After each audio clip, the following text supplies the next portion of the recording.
Struggling to connect with fans and boost music sales? Meet Uru Uru, the ultimate tool for independent musicians. Are you tired of hauling merchandise and dealing with complex platforms? Uru Uru is here to transform concerts into immediate sales opportunities. With its simple QR code feature, fans can instantly purchase music as they enjoy the performance. No hassle, no delay, just pure connection and support. Discover how easy it is to share and sell music directly. Available now on the App Store and Google Play. Empower your music journey with Uru Uru and watch the magic happen. Hey everybody, this is John from Rising Sun Music. We're ready to do a blues interview with my boy, Mike McMorrow. Hey everybody, how you doing? I'm Mike McMorrow, happy to be at the Rising Sun studio with my buddy John Seda. It's got the best studio in Tampa. Oh, thank you. Yes, thank you. sir. Thank you. This man has the low-end blues voice that I find it incredible. It gets rid of, it's like that bad to the bone. Well, you know, I realized that I can't sing, so yeah, you can sing, so I talk, and that, you know, I learned that part of your life, you have to know your limitations. Right. And that, so my limitations is don't sing, just talk. Kind of like, what's that line in that rock song? Like the girl says, I can't stand the way he sings, but I sure love the way he talks. I think that was, Cripple Creek or something. Right. Yeah, something like that, you know? So you're also a guitar player, right? Yeah, I play guitar. Yeah, you bet. So tell me about, I mean, you've been creating your own songs, right? You had mentioned to me a little while ago. Yes. Are you writing new stuff? Yep, I'm writing new stuff. The hurricanes that we had last year, you know, everyone in Florida knew about those. Those really affected everybody, I think, at different levels. Affected me too. Yeah, they freaked me out, to be honest. Messed my roof up. Yeah, so I was, working and finishing up one about that. And I've been working on tying together country music with blues music. So that's been something I've been working on as well. And then I love Latin jazz music, fusion music. So I love it all, you know, so I'm all about it. Well, so, you know, here's the deal that was really interesting, John, and that I know you played in a lot of great bands. And why don't you tell us a little bit about, I saw you on the cover of an album that you recorded some time back. Would you mind telling us a little bit about that? Which album is that? Well, tell us about anyone. You know, one of your favorite. I'd like to talk about the song that we did together. Okay, got it. You know, but how about the one which I liked a lot and people really like it was what was it called? Beale Street Baby. No, the Beale Street. That was one. I like that one a lot. The one that The King of the Gypsies. The King of the Gypsies. Oh, that was great. I think it was awesome because Mike has this deep voice and it's almost like a storytelling thing. Yeah. And it's like really, you know, I actually ran into some friends of mine that are gypsies, you know. They're, you know, I mean, that's what they are really, you know. Right. And they're interesting people, very talented, very musical. Yeah. And he says, I like that song, John. That's good. Yeah, it was pretty cool. So, and I kind of relate to it, you know, because music, with being a musician, you're kind of a bohemian person, you know that. For sure. And then but tell me where did the whole blues thing start happening for you? Was it at a young age or did you just kind of grew into it? How did that happen? Yeah, I'm going to definitely dig into that, but I just wanted to revisit The King of the Gypsies. You know, you did a great job with the instrumentation and arranging that song, and you made it easy for me. I came up with the lyrics on it. The lyrics were amazing. But the thing that really tied it together for me in full circle was exactly what you said about bohemians, and that sometimes everyone in their life, I think, feels as though they're almost like have nowhere to go, like a motherless child. Right. And like, so everybody has had that feeling, even though they may not have expressed that verbally to people. And at the end of the day, the message of the song is, hey, we're all just on this planet together. Let's just all get along and have some fun. Well, I think it's kind of like a musician thing. Yeah, you know, for sure. The musicians are very like, they might be quiet because, you know, there's all different kinds of musicians. There's the quiet ones and there's loud ones, right? But I mean, most of them are very quiet and you know, humble to themselves. And I think when it comes to writing music, they get a chance to express and come out of the shell, if that makes any sense. It does. It makes it easier with the guitar wrapped behind their back, you know. For sure. Like I have a friend of mine that he's a country singer, Zach Haywood, and and he just liked recording with the guitar on. Yeah. You know what I'm talking Why about? not? For He sure. put it on and he felt better, felt a lot Yeah. more comfortable.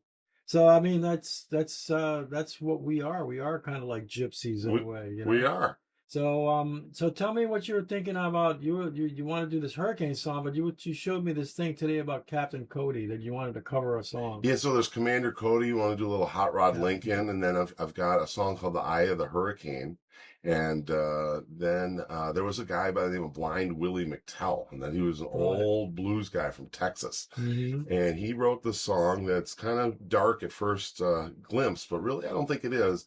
It's entitled "See That My Grave Is Kept Clean." Later on, Bob Dylan and B.B. King recorded it, and B.B. King's version actually sounds like a celebration of life. It's not what you would first expect.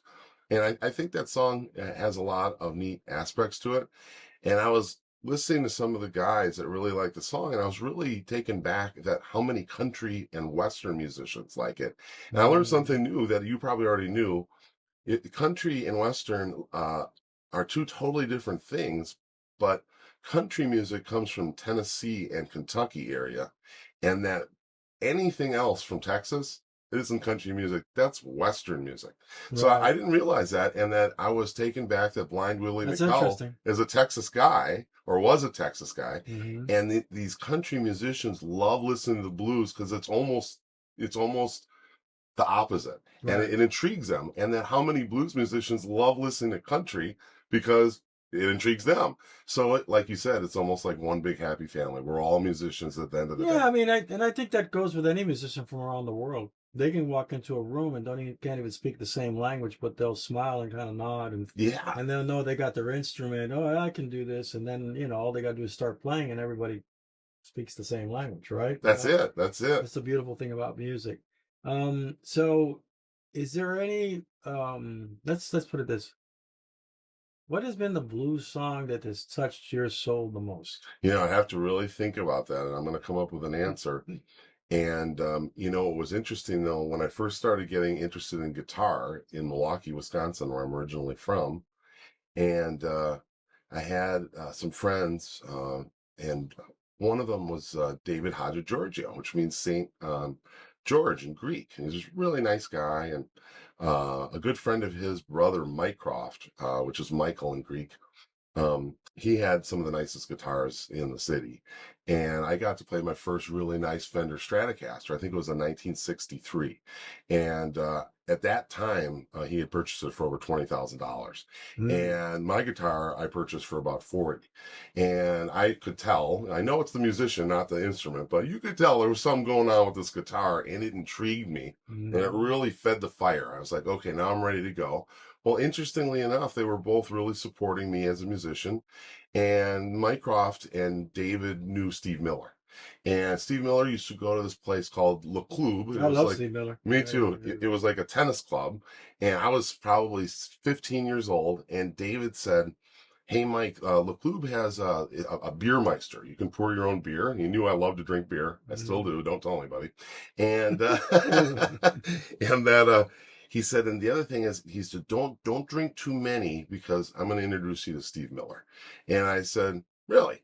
So then I said, okay, well, let's go over to Le Club. So I wasn't interested in working out, and I had a couple quick beers, and I heard this voice. I turned around, and I saw Steve Miller. And instead of bothering him and asking him all sorts of stuff or for an autograph or this or the other thing, I decided just to have a normal conversation about things like the weather and things of that nature. And I said, hey, on the way out the door, I told him, by the way, I really appreciate you as a musician.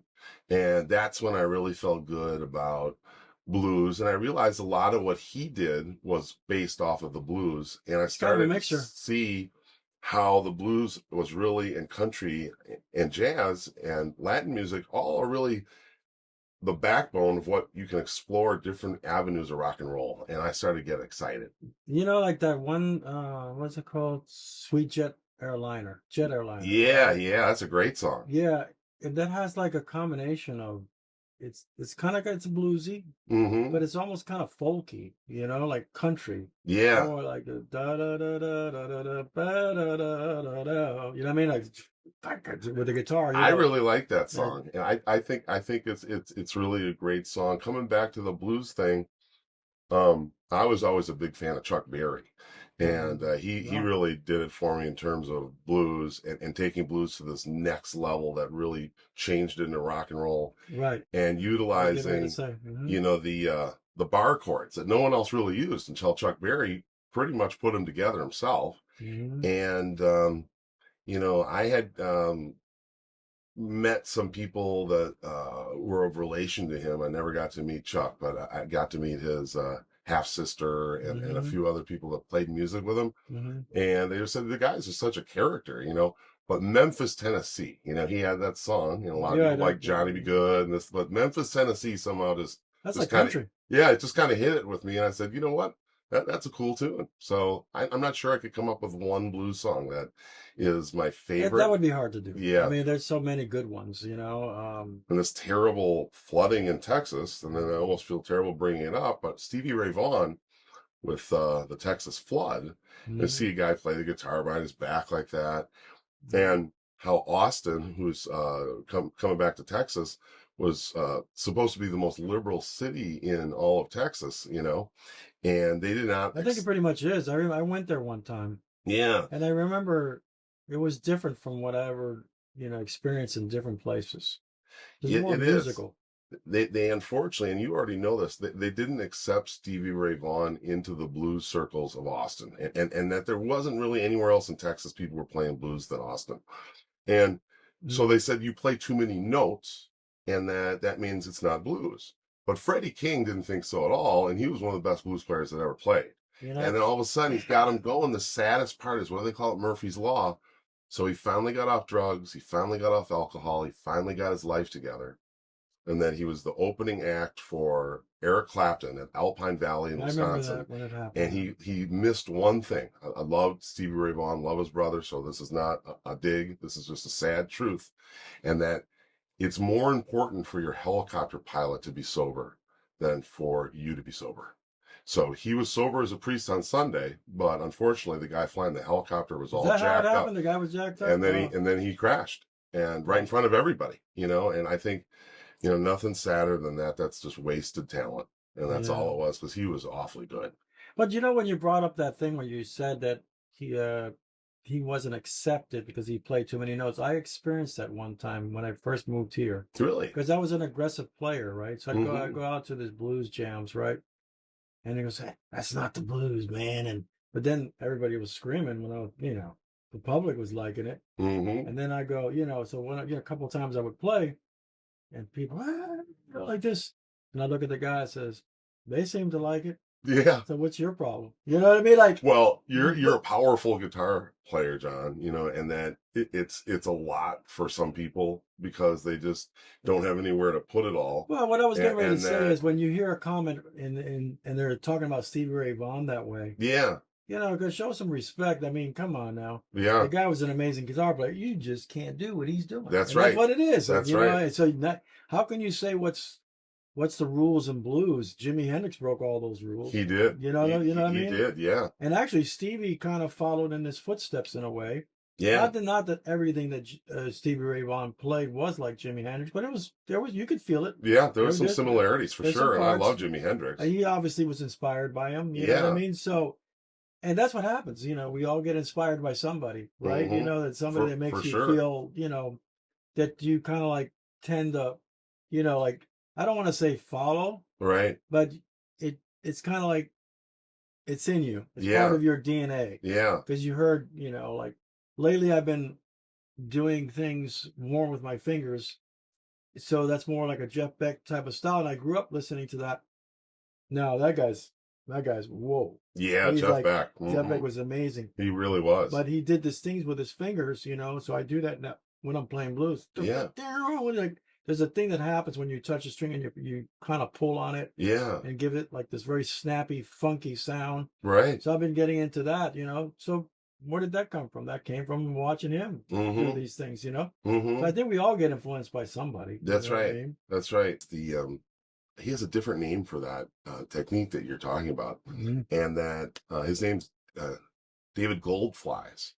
and that apparently he was one of the bass players for the Allman Brothers. Right. And that he talks about when you pluck on the bass, so he can also play the guitar and the violin, a bunch of instruments, and then you hit it a little harder than you should, and there's a rattle. And then some people call that the rattle bone. And then so that's what's happening, and you got to be good at that, like you are, because it's either going to be really great or it's really going to suck. It's never going to be that note that's kind of like nondescript. That's interesting that you say that, because sometimes I've I listen to interviews every night. Yeah, it's kind of a thing that I do. Yeah, to keep honed in on what's happening in music today. Sure.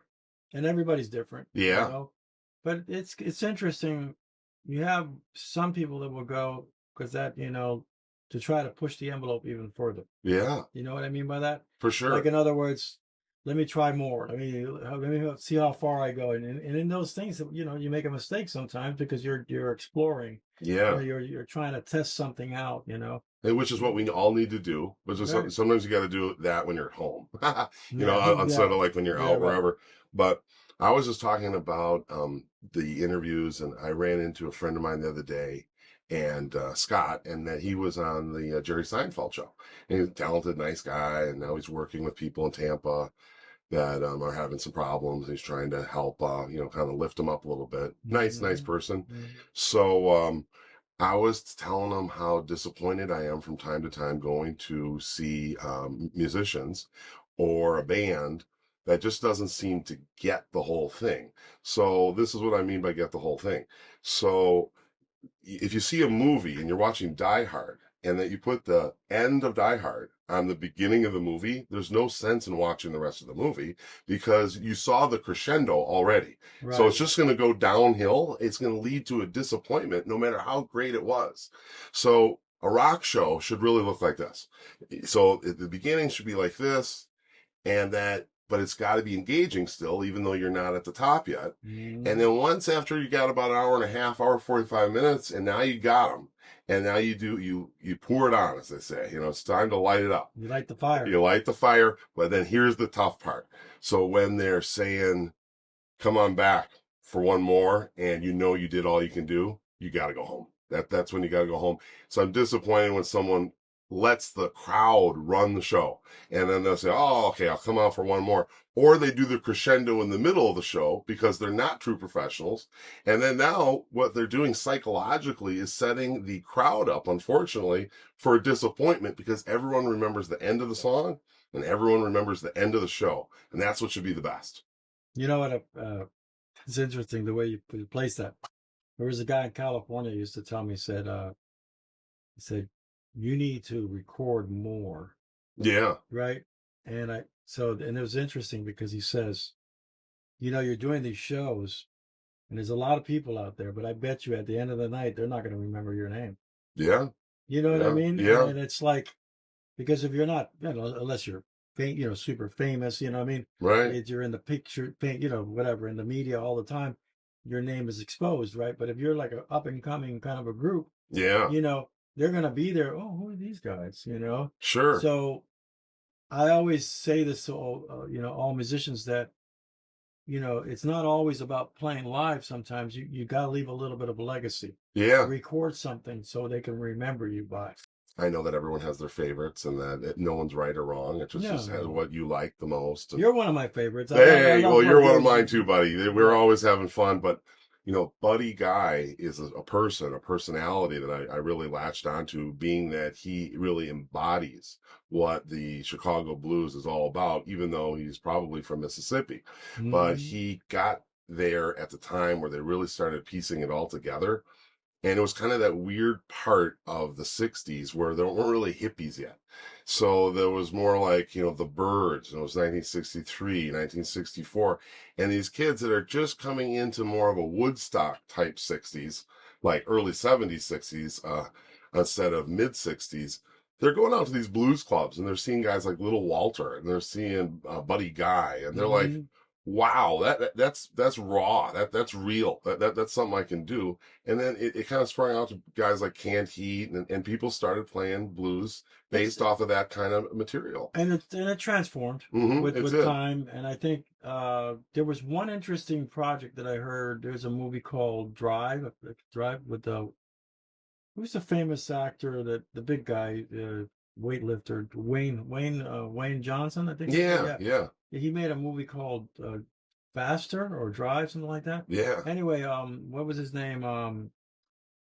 The singer from the Isley Brothers. What's his name? My God. Didn't Jimi Hendrix play for the Isley Brothers? Yeah, he played for the Isley Brothers. Yeah. There's for a brief time, right? Ron Isley. Ron Isley. But they did this blues song. Yeah. And it was really cool because I don't know how they really was well put together. Yeah. There's a little bit of rap. Yeah. And him singing. Yeah. And it was very modern blues. Yeah. And I thought, that's cool. Yeah. You know what I mean? It was like, not so much because of the rap thing, but more the fact that it was still blues. Right. Still had that backbone. Right. But it was modern. No, I agree 100%. So in other words, a new form of blues or whatever you want to call it. Yeah. But anyway. Well, they had one other quick vignette, and then I know that you have things you got to take care of. John runs a very busy studio. So you have Backbones. I always like to tie things together. We got Backbones. We got Bo Diddley. We got him. I used to hang out with him. His real name was Ellis McDaniels, who's the nicest guy I ever met. Very different, like way off the grid, you know, and that people thought that he had some emotional problems when he was growing up in Chicago. And he was always doing these noises. It was like walking around schoolyard, and he really had no friends, you know, and that, but what they didn't realize is he was crafting his own rhythm that some people call the Bo Diddley beat. Some people call it the jungle rhythm. It doesn't matter what you call it. It is what it is. And that's that. And that what he did was I was out visiting with him and a buddy of mine from Milwaukee, John Paris, who played lead guitar for Bo Diddley for some time. And we were out in Hollywood, and Bo Diddley, he took us all on this musical tour, and that'll be for our next talk. So we'll talk a little bit about Bo Diddley. And appreciate, John Seda, you taking the time and interviewing me. You've always been one of my best friends. I'm wishing you all the success. Thank you. You're a great guitar player, a great musician, and a great recording artist. Appreciate you, bro. Thank you, man. Well, anyway, we're going to share some stuff with you soon. Mike and I are going to be recording again. I'm coming after you now. I'm coming after you now. I'm coming after you now. Let's go into the turbo. I'm coming after you now. See ya.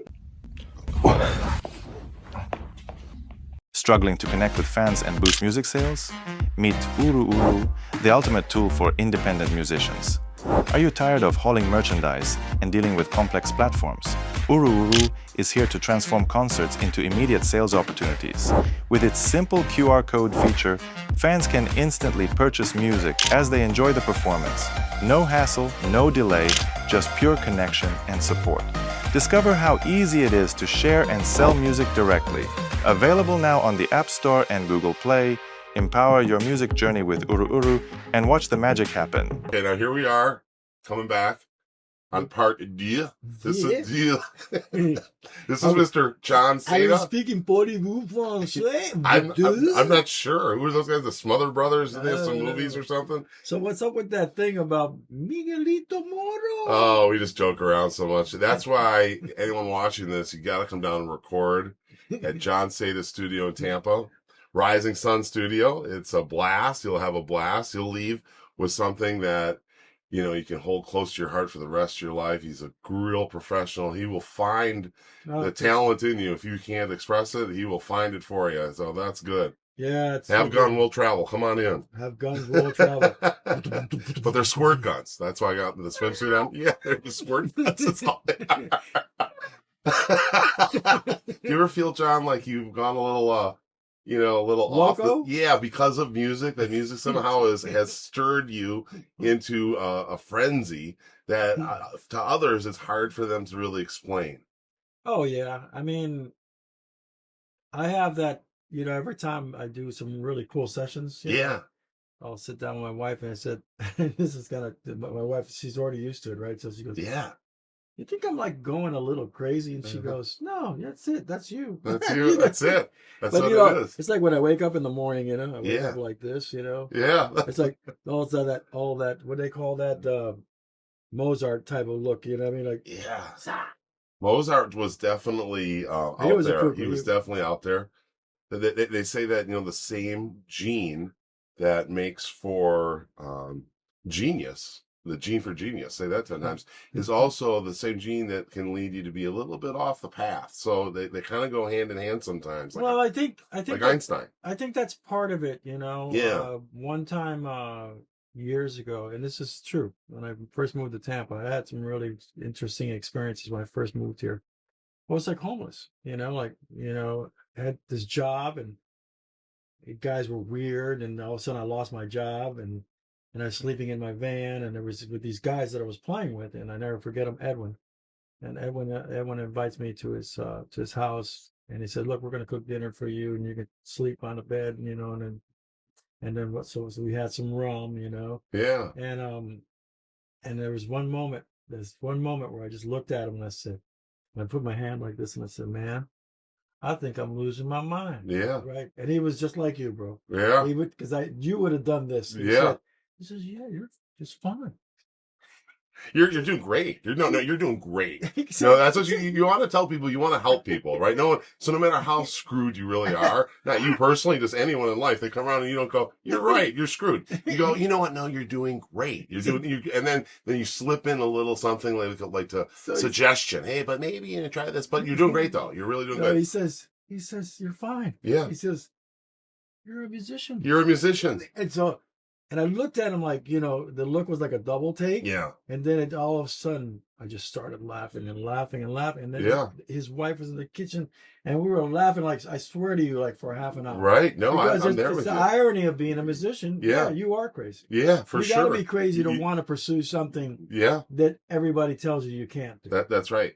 I mean, has that so many, so many great, I was just thinking about something related to that. So many great musicians like yourself, you know, have been knocked down, and that, you know, we're at the point where really maybe they were homeless, you know, and that maybe they had this, that, and that thing, or they knew they were really close.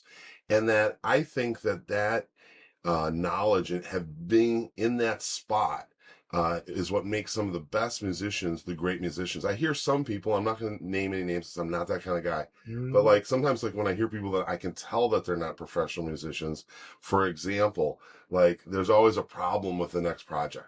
So then, you know, I hear them like, "Oh, you know, but that sounds too much like a country song. I don't do country songs." Or they're always developing a problem, and that is like high school musicians. That's what people do in high school, right? Not professional. So professionals need the money. They know that one day they had nothing, and that they're professionals. That's what they do. And if someone says, "Hey, I want to do this punk rock song," and they're a country guy, they go, "How much are you going to pay me? And when are we going to do it? It's going to sound great." And that's what being a professional is. It's being able to do the job. Like if you're a lawyer, and just because you don't like some guy, does that mean you're not going to take his money and give him a great defense? No. Well, that's called the fear of success. Yeah, that is. I mean, that is the fear of success. You know, I've seen it happen. You know, we create a lot of, you know, that we work. You met some of the people. Yeah. We create a lot of original music. Yeah, for sure. And you cannot. And I'm one that says that don't ever criticize somebody. Yeah. Because they're doing something. Right. He said, you know, it's like when somebody's, "Oh, I know that man." Yeah, but they're gigging and they're making money, and you're not. That's right. You know what I mean? That's right. So why are you criticizing? That's right. You know what I mean? That's right. You know, I do know what you all mean. of a sudden, you know what I'm talking about. Yeah. All of a sudden, they're the musicologists. That's what they call it. Yeah, the musicologists. And I'll tell you about a thing about musicology, you know, because I've had people that were like that. They try to like to decipher who you are, figure you out, and all that stuff.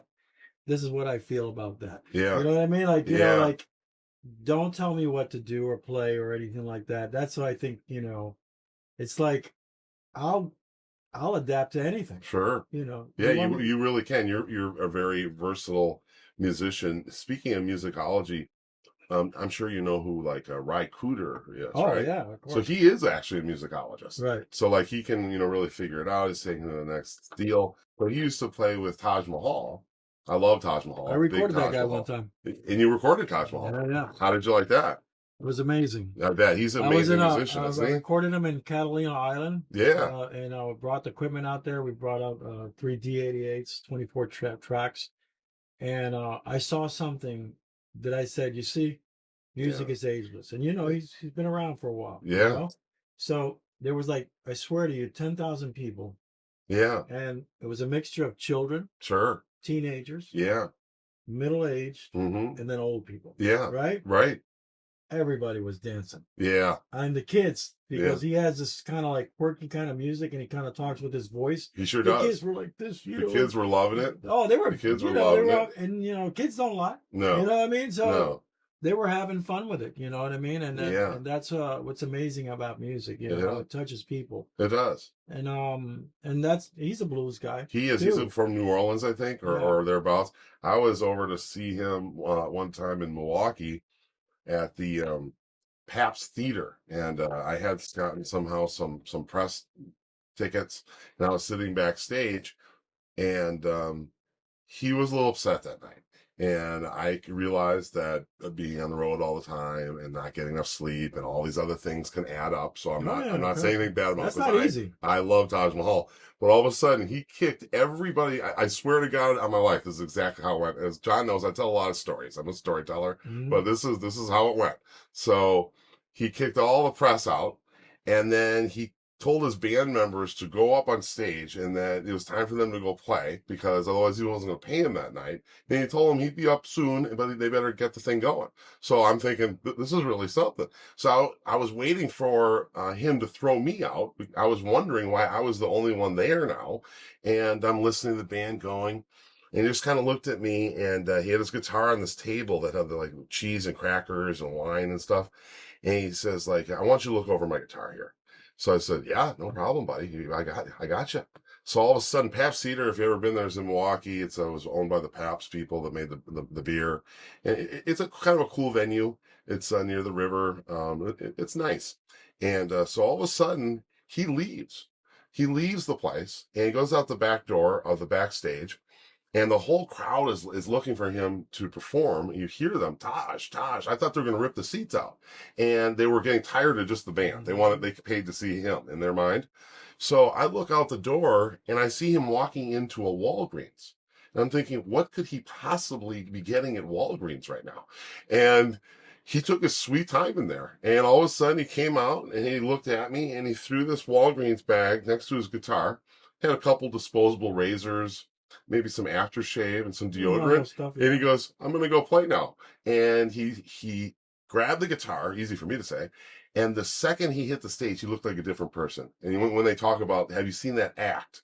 He's a true professional. He's got an act. And no matter how bad he felt that night, the second that light was on him, he did his thing and he sounded great. Even going to the store was probably a relief for him to kind of like, just walk it out. Yeah, you know that's what I mean? probably what he had to do. Go to the store, look at razors, buy this. They probably didn't even need to buy anything. He probably didn't. You're absolutely right. Yeah. He probably just went to do it and because you need that moment by yourself sometimes. Yeah. Can you imagine all the time you're traveling and people talking to you all the time? I don't really like it. No. No. I experienced it a couple of times when I was younger. Yeah.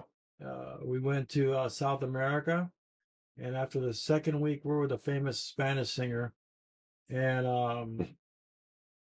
the women were like, it was crazy. I was like 22 years old. So anyway, going wild with you down in where were you in South America? So I was in Panama. Oh wow. So anyway, I was playing for this famous singer, and all of a sudden, every time the elevator would open, these girls would just rush in. Nice. Sounds like a good problem to have. I'm in. At the beginning, it was fun. Yeah. But after a while, it started to like, don't touch me. Oh, you know what I mean? Yeah, this thing, because it was a lot. Yeah. Yeah. And I never forget, there was this older woman. She probably was 35, 40 years old. Yeah. She grabbed me and put her hands down my thing. And it was like, I said, whoa, what's up? And it's all so all the dancers were freaking out. Like, yeah. Yeah. I said, and I realized that, that's not what I like. Yeah. You know what I mean? That's kind of, and I can imagine what happens to people that are constantly doing that all the time. Sure. Well, look at like speaking of that, look at like Bob Dylan. He has won numerous outstanding awards that he didn't even show up to get them. He apparently there's a message right there. First of all, his message is I would assume, A, he really doesn't care what your critique of his writing or his music, good or bad, which is the way it should be. Right. And B, he doesn't like all this recognition, doesn't want to be bothered. He'd rather do whatever it is that he likes to do. Right. But he still performs, but he just doesn't want to rap out with you the whole time. Recently now with the Academy Award thing? Yeah. He did show up for that. Right? I'm not sure. I think it was that one. It just seems like he never shows up. But I did see him play, and I'm a big fan, and I get it. I remember going up to the Watchtower.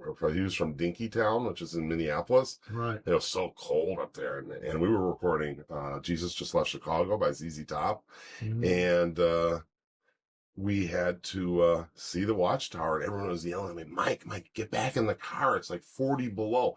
I said, I got to see the Watchtower for a few more minutes. They're like, Mike, it's a Watchtower. Get inside. But it meant something to me, though, because I thought his writing was so great. And I'm like, this is what inspired one of the greatest songs, Jimi Hendrix, Bob Dylan, rock and roll. Yeah. Well, that was it. I get that. Yeah, I loved it. I loved it.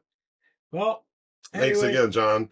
We're going to be doing some more stuff. We're going to bring in a great group of people to record with us, and we're going to continue to have fun, and we're going to say, hello. What do you think of this?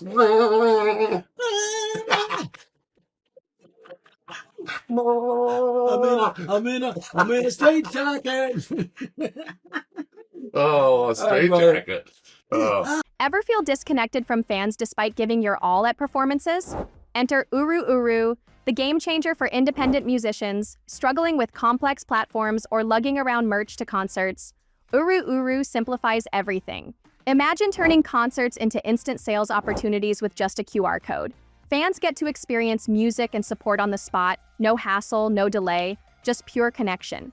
Sharing and selling music becomes as effortless as putting on a show. Say goodbye to the headache and hello to seamless performances. Discover the power of Uru Uru, available on the App Store now. Ready to amplify your music career? Try it today.